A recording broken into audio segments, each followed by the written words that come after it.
Doctor साहब मेरा नाम मियां तारिक जहांगीर है। जी जी।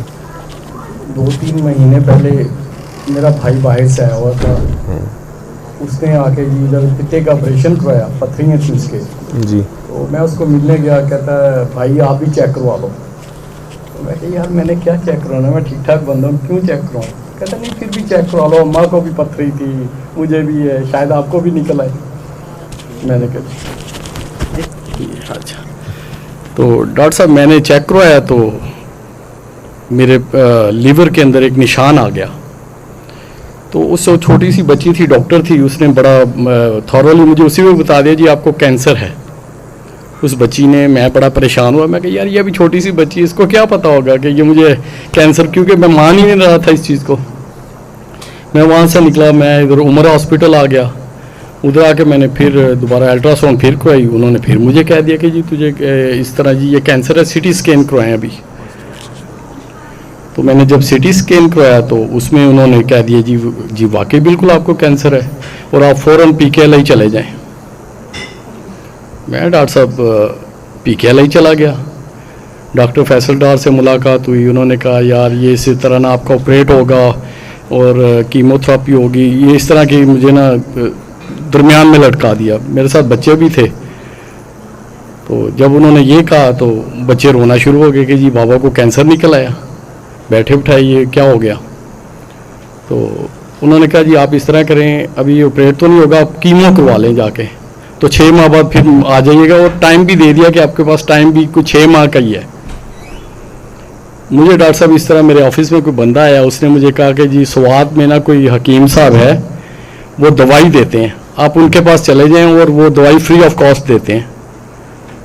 मैं क्या अच्छा चले, वो काफ़ी दूर था, मैं गाड़ी निकलवाई, बेगम को लिया साथ, उधर दवाई लेने चला गया। उन्होंने मुझे दवाई दी, फ्री ऑफ कॉस्ट दवाई दी। उन्होंने कहा जी 10 दिन खाएं, अगर आराम आ जाए तो आपने वापस आना दवाई लेने, नहीं तो नहीं आना, टेस्ट करवा के नहीं आना अगर आपको आराम ना आए तो। डॉक्टर साहब किस्सा मुख्तसर, मुझे आराम कोई नहीं आया, बल्कि मेरा ज़्यादा हो गया उससे। जो मैंने टेस्ट करवाया तो वो मेरा C19 होता है शायद, उससे वो ज़्यादा बढ़ गया। 87 था तो 80-90 हो गया, इस तरह का कुछ हो गया। फिर बेगम की एक दोस्त मिली, उन्होंने कहा नहीं जी आप इन्हें ना सूरह रहमान की दुआ करवाएं। इन्होंने मुझे सूरह रहमान की दुआ करवाई, 7 दिन दुआ करवाई। फिर दोबारा इन्होंने दुआ करवा दी। तो फिर उन्होंने कहा नहीं आप डॉक्टर साहब से ही जाके मुलाकात करें, डायरेक्ट मुलाकात करें। उन्होंने नंबर दे दिया, हमने सर नंबर ले लिया। तो फिर आपसे मुलाकात हुई तो आपने मुझे दुआ करवाई। दिमाग मेरे में ये था, बच्चे तो रोना शुरू हो गए थे, दिमाग मेरे में था नहीं यार ये इससे हट के कोई चीज़ है, जो ये अंदर यकीन था मेरे के कोई इससे हट के चीज़ होगी तो मैं ठीक हो जाऊंगा। आपने मुझे दुआ करवाई, बेगम भी थे, मेरे बच्चे भी थे। बच्चे मानते नहीं थे, वो साइंटिस्ट थे बच्चे, उनको मैं अभी साइंसदान कहता हूँ, क्योंकि वो जब रिपोर्टें जर्मनी भेज दी, अमेरिका भेज दी, इधर उधर भेज दी, हर तरफ से भेज हुई दी, तो जी नहीं अभी आपको कीमो ही करवानी है। मैं कहा नहीं यार अभी मैंने ये सूरह रहमान ही करनी है। डॉक्टर साहब 7 दिन सूरह रहमान की और दिन ब दिन मैं ठीक होना शुरू हो गया। बिल्कुल मैं इस तरह फील होना शुरू हो गया कि मैं बिल्कुल ठीक हूँ।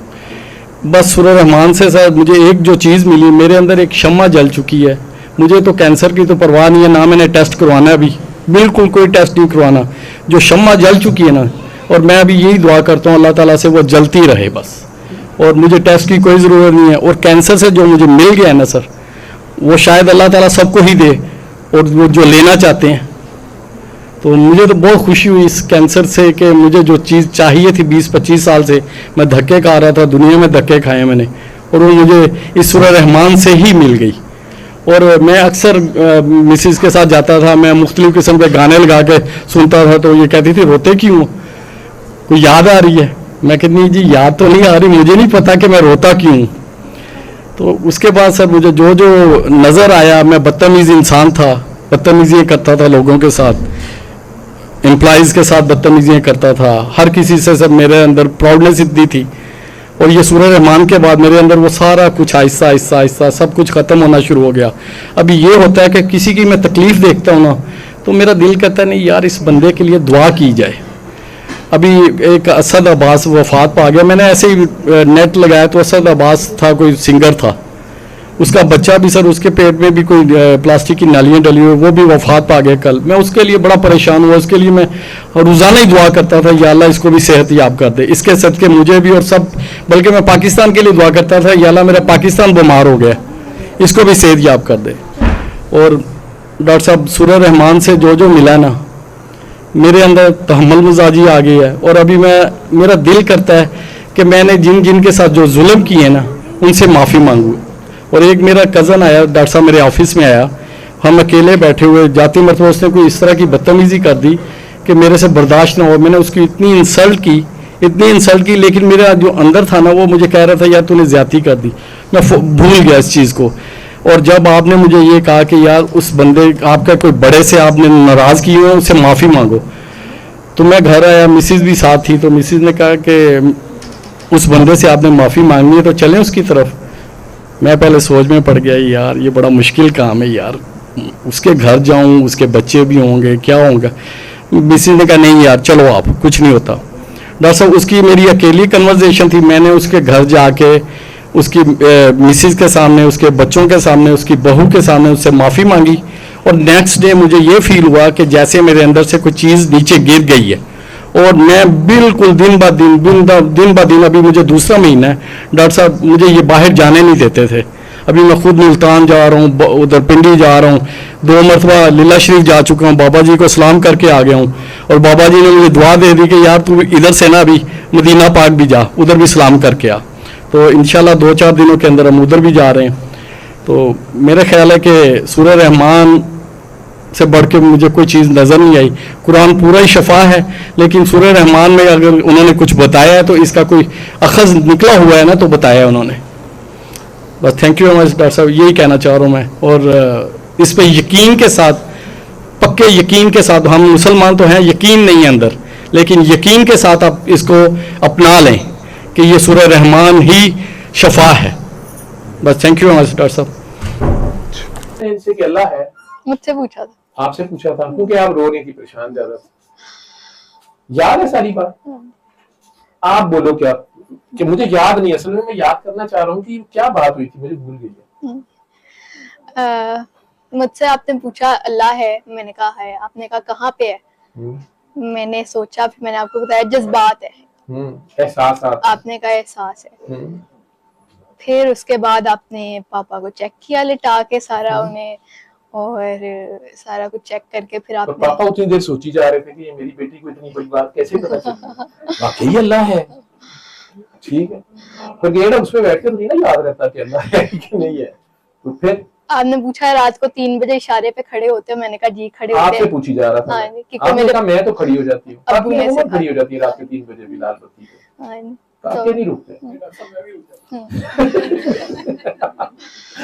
नहीं वो ठीक है। अच्छा फिर आपने उन्हें चेक किया, फिर सूरह रहमान की थेरेपी कराई। फिर आपने उन्हें बताया कि आपका कोई क्लोज रिलेटिव है जिसका आपने दिल दुखाया है, ब्लड रिलेटिव है। अच्छा, मैंने कहा कोई हो ना होगा। अच्छा। हाँ, कोई ऐसा याद करे, कोई ऐसा बंदा जिसका आपने दिल दुखाया हुआ। तो तब तो ये बात खत्म हो गई। रास्ते में आते आते उन्हें वो क्लिक कर गया हो गया कि हाँ ये ऐसा है कोई। फिर उन्होंने साथ साथ सूरह रहमान की थेरेपी कर रहे थे। नेक्स्ट डे मम्मा पापा उनके घर गए, जाके उनसे माफी मांगी। और फिर और भी कई लोग याद आए। उन्होंने भी जिनसे माफी मांगी, उन्होंने भी कहा कि हाँ मेरे दिल में ये बात थी।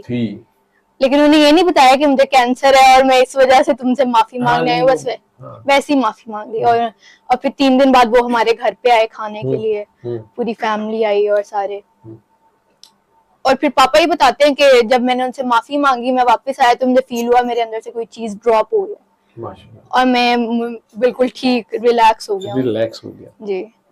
और जब उन्होंने थेरेपी की तो फिर हमारे घर पे जो रोना डला हुआ था, खुद ही अल्लाह की तरफ से वो हमारे दिलों से भी ये बात निकल गई कि पापा को कुछ हो जाएगा, या वो जो एलोपैथी ने आपको डॉक्टर्स ने कहा सुनाई थी जी। तो सारा कुछ हम भी सारे केयर फ्री, और अब तक अल्लाह का लाख लाख शुक्र है। ठीक। पापा हंसते मुस्कुराते फिरते, और उनका गुस्सा का खत्म हो गया है। पापा का गुस्सा खत्म हो, ये आपने देखा? मामा को सिर्फ एक मामा को आना लग गया है। मामा को आना शुरू हो आने गया। लग बेटा घर में बैलेंस तो रखना है, ठीक है, सही है। जी शुक्र हम सब सही अल्हम्दुलिल्लाह। कहानी सुना रहे हैं, जी जी सही सुना रहे हैं। सही सुना रहे हैं। तारिक साहब काफी सुधर गए हैं, हाँ जी काफी बेहतर है। तो देखे वो तो इतने मुद्दबाना करे। नहीं वो वैसे गुस्सा करते थे, मेरे साथ तो ठीक थे। आपने तो सीधा रखा हुआ था। हाँ जी मैंने सीधा रखा। जी जी, मतलब तो जो गुस्सा करते थे बच्चों के साथ या मुलाजमों के हमारे साथ, पास- वो अब काफी बेहतर हैं, वो नहीं अब करते। वो भी काफी इन्हें समझ आ गया कि हाँ जी। कमजोर साइड पे भी पानी नहीं जाना चाहिए, हाँ जी ऐसे ही। अगर ताकतवर की तरफ नहीं जा रहा हाँ, उधर नहीं जाना, ठहर गया पानी, बिल्कुल ऐसे ही है। ठीक है, बेहतर है। समझ हाँ जी। आपने खुद दुआ की, जी मैंने साथ की थी इनके ना, आपने इनके साथ इनके की। साथ ही मैंने। अब खुद मैं तो इनकी शिफा के लिए मांगती हूँ माशाल्लाह, और अल्लाह ताला ने करम भी किया, रहमान से रहमान वाले ने अपना करम किया। लेकिन एक जो क्वेश्चन है, तो सब पूछते हैं कि जी टेस्ट कराएं। मैंने तो मना हम नहीं किया। लोग नहीं, आपने नहीं मना किया, हम लोग रिलैक्स हैं।